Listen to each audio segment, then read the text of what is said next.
Si Jason, sobrang, actually, pinag-pray ko siya kay God na makatagpo ako ng tipong mahilig mag-travel, makakasama ko sa pag-travel, tsaka siya yung tipo na talagang maalagain, never niya ako pinabayaan.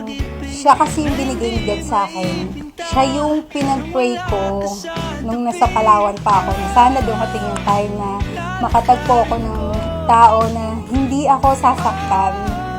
Siya yung taong nakaintindi sa akin kung ano ako.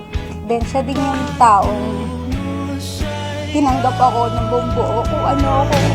Message ka na. Sila, kuya,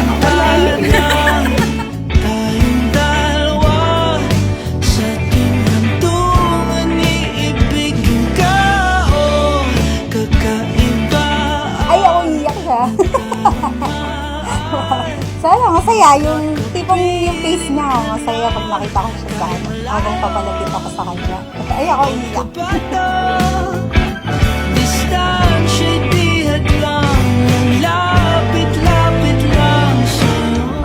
Alam mo kasi yung boss ko, si Rose, wala na akong masabi niya, sobrang bait talaga.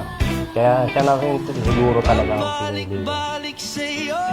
At yun, habang buhay na talaga kami na.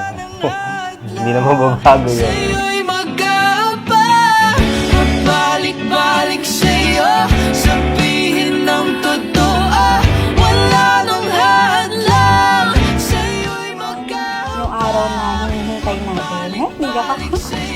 Yun, pinapangako ko sa'yo na pagkatapos ng araw na to, pagkakasal natin, aalagaan at